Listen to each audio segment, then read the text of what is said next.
Armenia and Azerbaijan surprised the world with a historic peace agreement after decades of tragic war. But the secret ingredients to what was called an impossible peace have never been made public. But now Euronews has the opportunity to sit down with two of the key actors to discuss it further. In this edition of Eurasia Talks, we're joined by Armen Grigorian, the Secretary of the Security Council of Armenia, and Hikmet Hajiev, the Assistant to the President of Azerbaijan. Gentlemen, thank you for joining us on this episode of Eurasia Talks. I wanted to begin by asking you, how did your first contacts happen and what made it possible to unblock the standoff that we've been seeing? Hikmet. Thank you to Jane for the opportunity to talk. And I remember our first good days when we come together and discussing our agenda of the peace. It was right after the 2020 military engagement. We in Brussels had a good chance to meet and with the support and facilitation of our EU friends. But since that time, upon the instruction of our leaders, we had one concrete agenda, how we can advance the peace and also how we can put aside the disagreements that we had together. And Azerbaijan at that time, we over again demonstrated our good willingness and also initiative about the peace agenda. And with my Armenian colleagues, also through other channels as well, we were discussing advancement of the peace agenda together. Armen, obviously with those discussions, what was it that your leadership and yourselves, how did you come to the conclusion that peace was possible? Both in Yerevan and in Baku, I'm sure the leadership have been thinking how to bring peace and stability to the region. My prime minister have been publicly very intensively talking how much our society needs peace, and we have been seeing that there is the same will in Baku, and we have been intensively working to that direction. And here I think the first meeting was 21-22 between me and Hikmet, and now we are sitting here and discussing how to institutionalize the peace, how to move forward in that context. So the success is great, and we are also celebrating that. We're here at the Doha Forum, and obviously I heard you talking earlier, and I think, Hikmet, you referred to each other as colleagues. That's a bold step forward and a real positive thing to use that terminology with each other in this journey together. Yeah, really indeed. Within our Armenian side and Azerbaijan side in Washington, we are working on the concrete elements of the peace agenda that we have agreed in Washington, and Azerbaijan demonstrates a full commitment to the agenda that we have agreed. One of the important topics on our agenda is about a corridor. And again, we do hope that within a corridor from Azerbaijan side is considered as a Zengezur corridor and also a Trump corridor that we are working together for an implementation. We think that it will change completely the transport map of the Eurasian continent, and also in Armenia, Azerbaijan bring us together and working together, and will also contribute to build a mutual economic dependence. And in a broader sense, it will also create the economic benefits of the peace agenda for both of our countries, for our broader region. But we also, what we understood that peace is like a strategic commodity that we are delivering to the international community. But in the meantime, we cannot render ourselves to the comfort zone.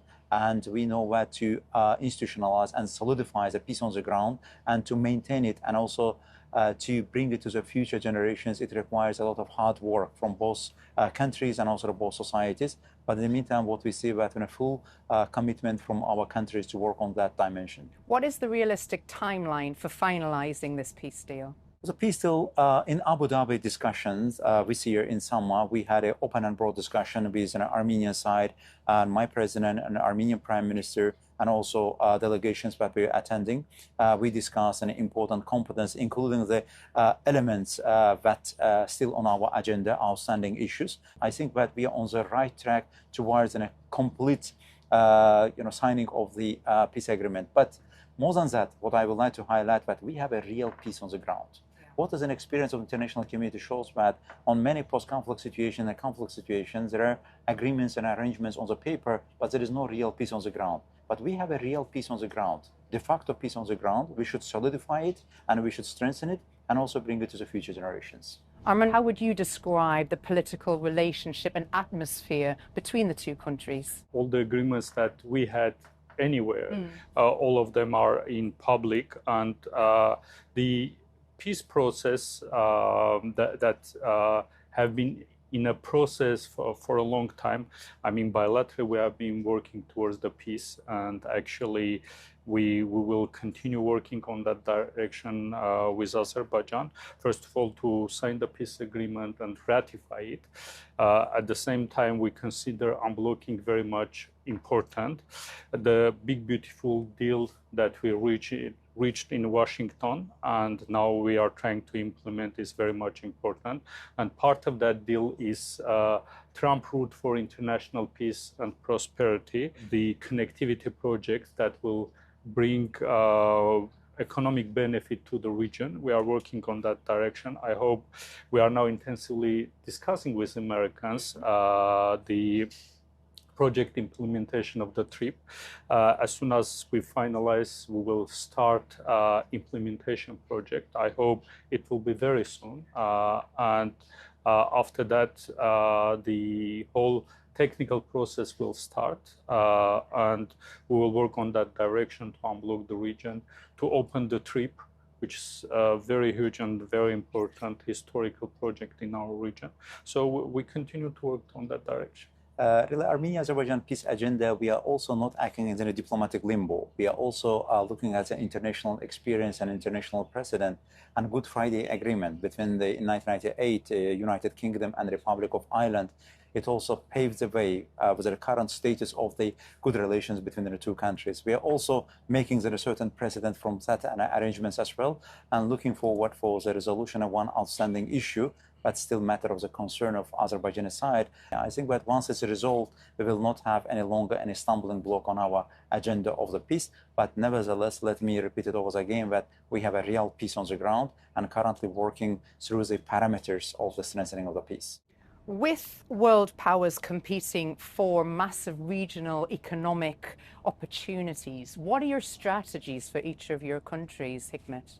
Really, our strategy is that not to make the region of the South Caucasus as an arena of the competition or the confrontation. Our agenda is to make the region of the South Caucasus as an arena of the cooperation and engagement and a partnership. Think about Armenia-Azerbaijan peace agenda in the global context of the conflicts and wars, at least one success story. One chapter of the conflict is closed. There is a real peace on the ground. And we are also inviting all our international partners, including the global powers, to support our peace agenda on the ground, whether it's in a connectivity projects, whether it's in a normalization between the two countries, and also new economic partnerships.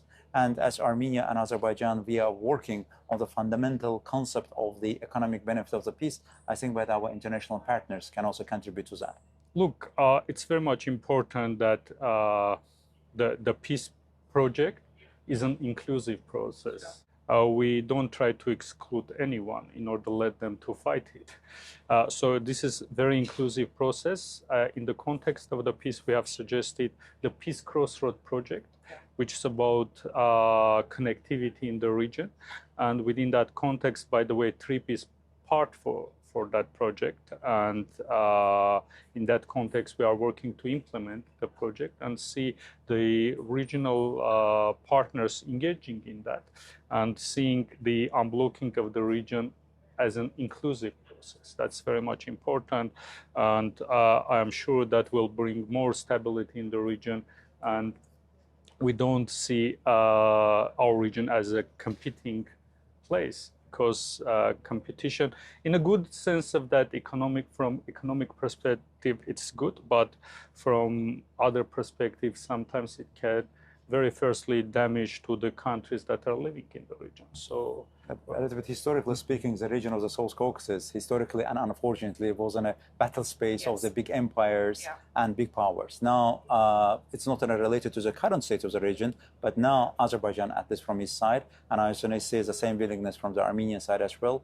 to transform the region and to make it marketplace, investment place for the cooperation of everybody. What guarantees can you give the people of your countries that this peace is going to last and their safety?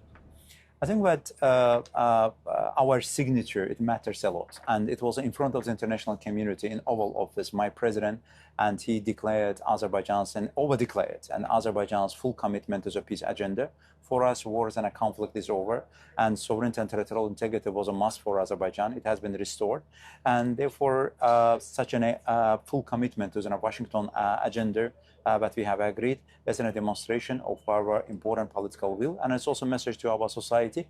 And also, we have received this a message from our society as well. Right after the Washington, there was a huge jubilation, and also a positive reverberation in Azerbaijani society about the peace, and people also supporting that.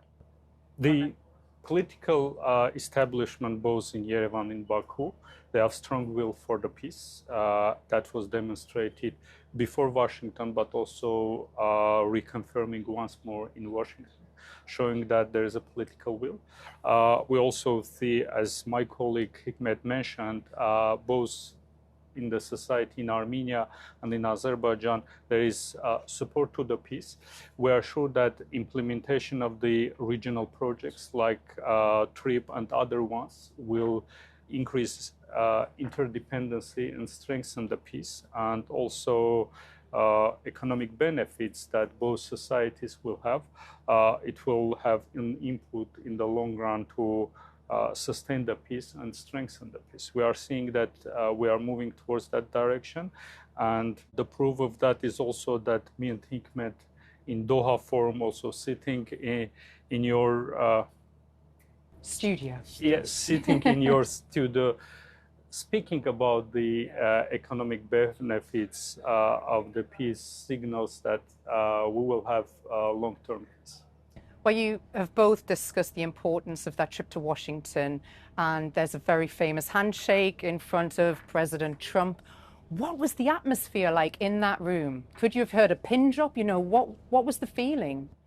It was really, as far as I can remember, it was really jubilous atmosphere. Yeah. And for the last 30 years, and both of our countries suffered from the conflict and the war, and our peoples also suffered. And finally, we put a final nail to the coffin of this conflict. It's now over. And it was also, once again, a demonstration of the stronger political will and firm will. Again, in this case, we also highly appreciate the role of the President Trump and American administration. They also put in a political weight of the American government on their peace agenda. In the same manner, it also had a huge reverberation, and spirit of the Washington has a huge reverberation in Azerbaijani society. Nevertheless, there was a time difference between the Baku and Washington DC at that time, but entire Azerbaijani society was waiting for that. And they were celebrating it in social media, in media in Azerbaijan. In a sense, it's coincided with a public jubilation and also official full commitment of Azerbaijani government to the peace agenda. I think that one chapter of the conflict on the international stage is over. Armen, was it the same for Armenia? It was a celebration day, and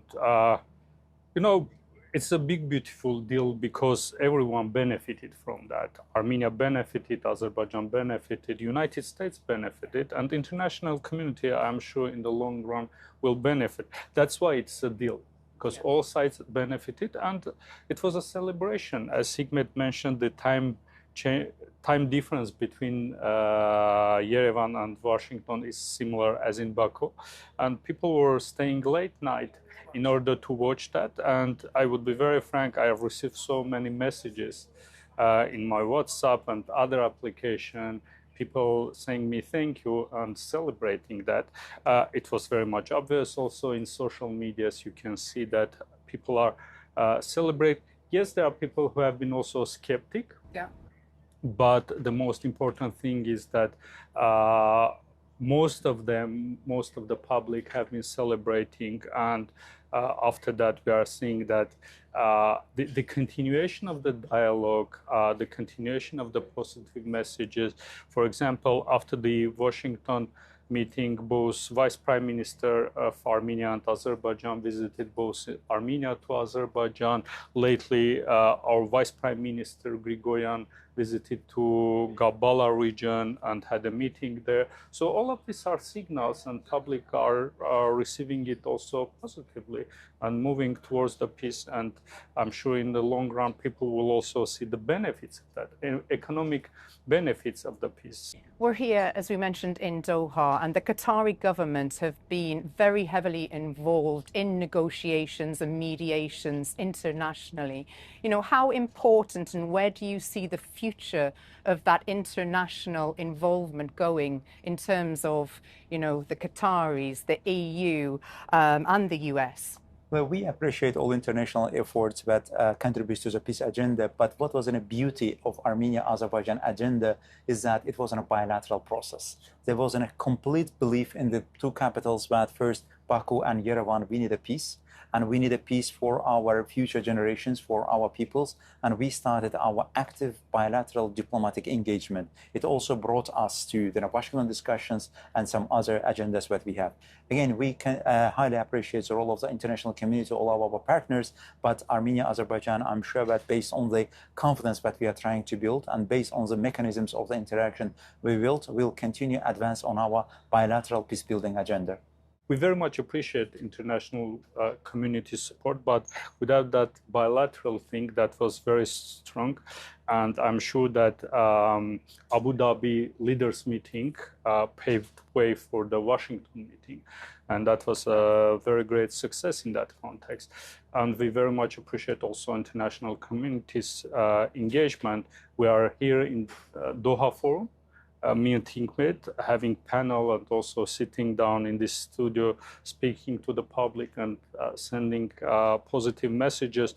In overall, that's also an effort coming from the Qataris, and they are very much helpful. And we very much, I'm sure I'm speaking on both of us, that we very much appreciate that Qataris gave this platform to us to speak also publicly, and that's very much important. It's been a real symbolism of hope. What message do you think what you have achieved is giving to those around the world who are at war with each other? Well, it's always difficult to provide your own advice, but we can provide our own example. And here, I think that both of the countries, we demonstrated leading by example. Yeah. And there wasn't a really difficult and bloody war between the two countries. And last 30 years, two countries suffered from the deficit of the security and the deficit of the peace. But with a political will and demonstration of this firm and stronger political will, peace is achievable. And as a result of which, just peace has been ensured between Armenia and Azerbaijan. Now it's enough time and also work of the two governments and two peoples to make a long-lasting and irreversible peace on the agenda, on the global agenda and also regional agenda. Therefore, peace is doable, peace is achievable, and it also requires full commitment to the norms and principles of international law and providing legality and legitimacy between the countries. Yeah, it's very difficult to find two conflicts that are totally similar, but you can find always some similarities. And one of the important things was that strong will both in Yerevan and Baku was very much helpful in moving towards the peace. The leadership in both countries have been intensively working, even though a lot of difficulties you can imagine. And in all conflicts, it's very difficult to move forward because of the problem also of trust. In all conflicts, sides don't trust each other. But we have been working towards this, as in famous music, it's said, another brick to the wall, in positive sense of that quote. We have been working towards that, trying to build that wall of trust, trying to move in that direction. That was very much helpful. Bilaterally creating that trust, and then also international community support. If you could send one message to the people of your neighboring country, what would that be? To continue working on strengthening the peace between Armenia and Azerbaijan. Yes, we went through the conflict, we went through the pain, both of us, and we need to understand also that there is a chance of peace. We have both to work on this direction, institutionalize the peace and work on that direction, and also see the benefits of the peace. Hikmet, what would you send as your message to your neighboring people in Armenia? For Azerbaijan, war and conflict is over. Currently, Azerbaijan works on the peace, and we are sure and hopeful that there will be irreversible peace between the two countries, and it will be eternal for the future generations of the both countries. And still, we have a certain wounds. We understand that, and we are adamant of the fact, but we should look into the future. Hikmet Arman, thank you so much for joining us on Eurasia Talks on Euronews. What a pleasure to see you both here today. Thank you so much. Thank you so much. Thanks for having us. You're very welcome.